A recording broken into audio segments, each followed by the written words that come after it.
নবম শ্রেণীর পাঠ্য আত্মকথা। প্রশ্নের উত্তর। দেবেন্দ্রনাথ ঠাকুরের পিতামহীর নাম কী ছিল? অলকা সুন্দরী। ব্রজবাবুকে দেবেন্দ্রনাথের জ্যেষ্ঠ তাতপুত্র ছিলেন ব্রজবাবু। দেবেন্দ্রনাথের প্রথম গানটি কী ছিল? লেখো।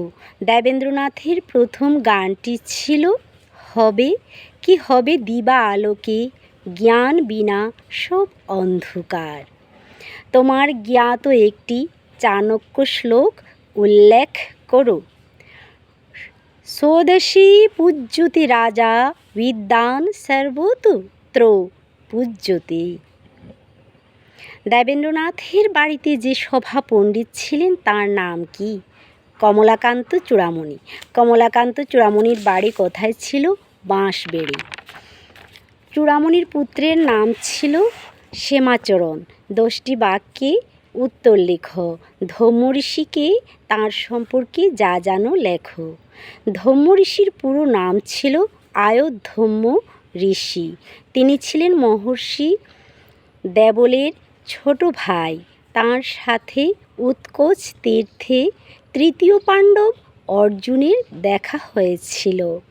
অর্জুনের প্রার্থনায় তিনি তাঁদের পৌরোহিত্য করেন। যুধিষ্ঠিরের ময়দানব নির্মিত সভায় উপস্থিত ঋষিদের মধ্যে আয়োধম্য ঋষি অন্যতম ছিলেন। শ্রীরামচন্দ্রকে আশীর্বাদ করার জন্য তিনি অযোধ্যায় গিয়েছিলেন। তাঁর 3 জন প্রিয় শিষ্য ছিলেন। তাঁদের নাম ছিল আরুণি, উপমন্যু এবং বেদ।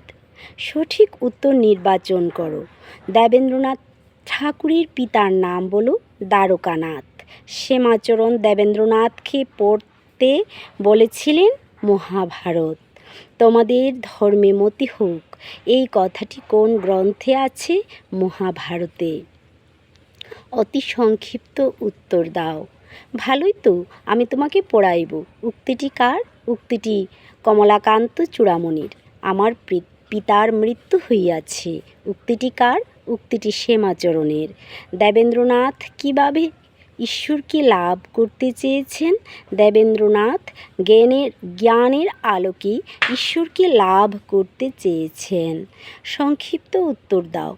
ঈশ্বর লাভের জন্য দেবেন্দ্রনাথ কী করলেন?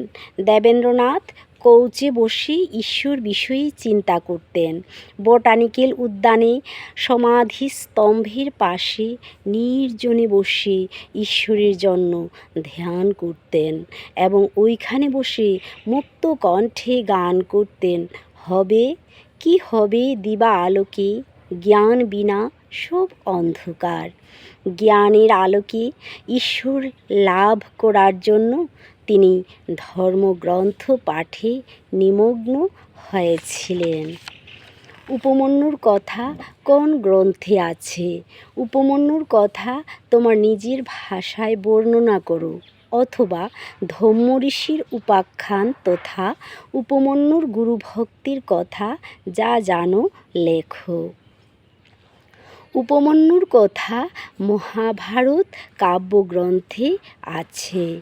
আয়োধম্য ঋষি তাঁর শিষ্য উপমন্যুকে গরু চড়ানোর দায়িত্ব দিয়ে তাকে জিজ্ঞেস করেছিলেন সে বনে কি খায়। উত্তরে উপমন্যু বলেছিল সে ভিক্ষা করে খায়। তখন গুরু বললেন গুরুকে নিবেদন না করে খাওয়া উচিত নয়। তাই সে প্রথমবার ভিক্ষা করে গুরুকে দিত, আবার ভিক্ষা করে নিজে খেত।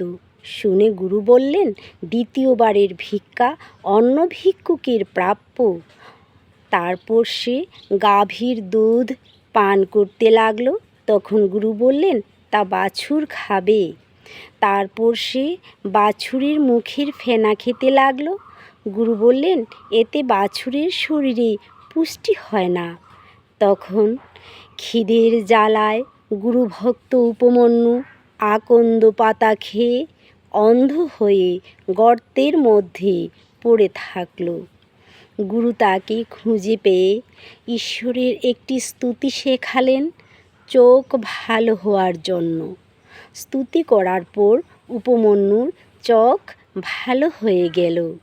গুরুর পরীক্ষায় উপমন্যু ভালোভাবে উত্তীর্ণ হয়ে পূর্ণ জ্ঞানী হলো গুরুর আশীর্বাদে।